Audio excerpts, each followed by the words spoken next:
ജീവിതമടുത്തു. ഇനിയൊരു തുണ്ട് കയറിലെല്ലാം അവസാനിപ്പിക്കാൻ തുടങ്ങിയിറങ്ങുന്ന ഒരു കെട്ടകാലം. തിരിച്ചറിവിൻ്റെ ബോധ്യമുണ്ടാവണം. ആത്മഹത്യ ഒന്നിനും പരിഹാരമല്ലെന്ന വിവേകവും.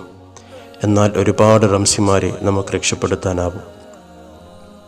ചെയ്ത തെറ്റുകൾ തിരിച്ചറിയാനും പുതിയ ജീവിതം സുന്ദരമാക്കാനും പഠിക്കണം. ഏതൊരു പ്രയാസകരമായ സമയത്തും ക്ഷമ കൈക്കൊള്ളുക എന്നത് കയ്പ് നിറഞ്ഞ അനുഭവം തന്നെയാണ്.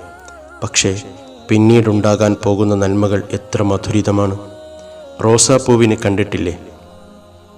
എത്ര കൂർത്ത മൂർത്ത മുള്ളുകൾക്കിടയിലൂടെ എത്ര കുത്തേറ്റാണ് വളരുന്നത്. എന്നിട്ടോ പ്രൗഢിയുടെയും സൗന്ദര്യത്തിൻ്റെയും സ്നേഹത്തിൻ്റെയും പ്രതീകമായി തീരുന്നു. എന്നാൽ ഒരു പുൽക്കൊടിയോ വളരാൻ ഒരു പ്രയാസവുമില്ല. ആളുകൾ അലക്ഷ്യമായി ചവിട്ടിപ്പോകുന്നു. അവഹേളനത്തിൻ്റെ ചിഹ്നമായി തീരുകയാണ് ഓരോ പുൽക്കൊടിയും. വിശ്വാസിയുടെ സ്വഭാവം ക്ഷമയാണ്. ഏതൊരു പ്രയാസഘട്ടത്തിലും അവൻ ക്ഷമിച്ചിരിക്കും. അതുകൊണ്ട് തന്നെയാണ് ഖുർആൻ 100-ൽ പരം സ്ഥലങ്ങളിൽ ക്ഷമയുടെ വിവിധ പ്രയോഗങ്ങൾ നടത്തിയിട്ടുള്ളത്. സ്വന്തത്തിൻ്റെ കാര്യത്തിൽ, മക്കളുടെ കാര്യത്തിൽ, അല്ലെങ്കിൽ സ്വന്തം ധനത്തിൻ്റെ കാര്യത്തിൽ വിശ്വാസി പരീക്ഷിക്കപ്പെട്ടാൽ അവൻ്റെ പാപങ്ങൾ കൊടിഞ്ഞു പോയിക്കൊണ്ടിരിക്കും. മരത്തിൽ നിന്ന് ഇല കൊഴിയും പോലെ.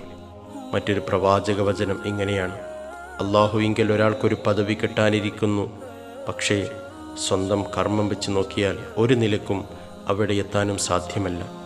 അങ്ങനെയുള്ള ആളെ അയാളുടെ ശരീരത്തിലോ മക്കളിലോ സമ്പത്തിലോ പരീക്ഷിക്കുകയാണ് ചെയ്യുക. പരീക്ഷണ ഘട്ടങ്ങളെ ഈ ഒരു മാനസികാവസ്ഥയോടെ കൈകാര്യം ചെയ്യുന്ന ഒരാൾക്ക് അതൊന്നും ഒരു പ്രയാസമായി തോന്നുകയേയില്ല. അതൊക്കെ അനുഗ്രഹമായും സമ്മാനമായും നോക്കിക്കാണാൻ അയാൾ പഠിക്കും. അതാണ് ഓരോ വിശ്വാസിയും ചെയ്യേണ്ടത്.